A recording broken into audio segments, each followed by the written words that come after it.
This video gives an introduction of how to use some free software to perform your own personal financial analysis of some trade-offs related to when to start claiming Social Security retirement benefits. Another video provides an overview of the various features and more general information. This software runs in your browser on your computer. Your computer may require that you authorize the necessary permissions to do so. If you go to this link, you'll see a form that resembles this. The software has likely been updated since this video was created, so there may be some differences. Most of the other videos use the bank balance per month table. Select that and enter a birth year and a birth month, then click Create Report. You should see a big table in your browser, one row for each month of about 38 years of retirement financial analysis. If you go to the bottom of the browser's display, you'll see a graph similar to the one created in the other videos. But let's start at the top of the table. Remember, your browser may display some details differently. The table's caption summarizes the contents of the table and identifies the specific values for some of the options that can be selected on the form. In this example, we're analyzing 3 claiming ages at age 62, 67, and 70. Each of those claiming ages results in a group of 3 columns in the table. The row starts on the month of the 62nd birthday and continue, 1 row per month, up to the 100th birthday. In the first row, the group of 3 columns under 62:0 represents the financial information of someone claiming their retirement benefits on their 62nd birthday.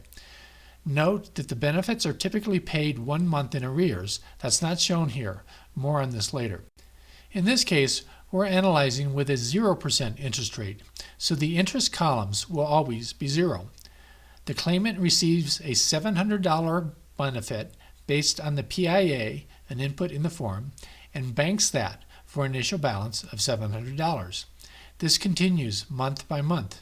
The other 2 column groups, for claimant at age 67 and for claimant at age 70, receive no benefits until later, so they just show zeros. At age 67, we see the larger $1,000 benefits for the claim at 67 starts.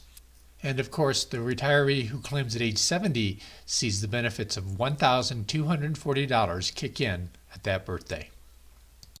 Everything continues in this manner until the age 78 years and 8 months, where the balance for the claim at 67 surpasses the balance for the claim at 62, and it is so identified in the best claiming age column. And further down, the balance for the claim at 70 surpasses and will stay ahead forever. And again, at the bottom, we have the graphical representation of the bank balances.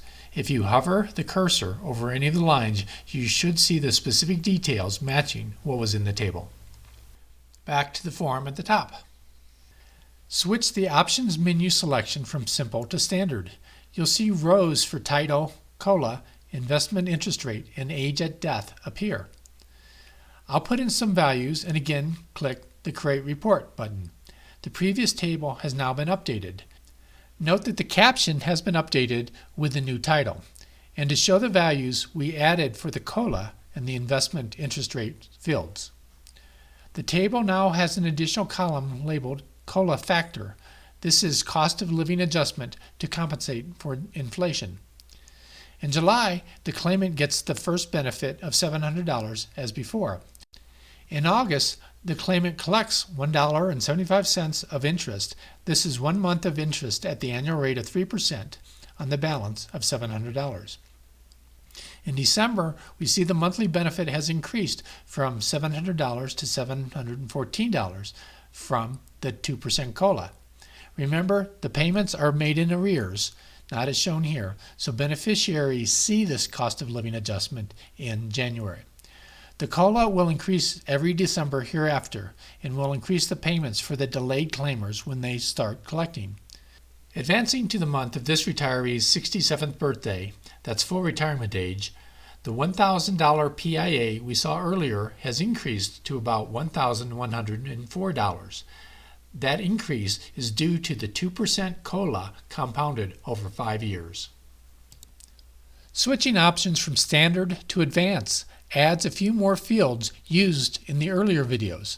Arrears, as mentioned earlier, the Social Security Administration typically pays a benefit in the following month. This checkbox will adjust the reports accordingly. Let's run a scenario with the next two. We'll start with a $15,000 balance on a loan at an interest rate of 18%. Now, the bank balance starts $15,000 in the red. At 18%, that requires $225 in monthly interest payments, which essentially is deducted from the monthly benefit, if any. Otherwise, it is added to the debt. For the claim at 62 variation, this takes about 2 years to pay off, at which point the bank balance switches to positive and the interest earned, rather than paid, switches from the 18% borrow interest rate to the 3% investment interest rate on the form. That may not seem fair, but that's the real world. It's important to understand that the interest for a current month is based on the previous month's bank balance. Hopefully, this is enough to get you started. There are a few other fields in the form you can explore. See the hints to the right.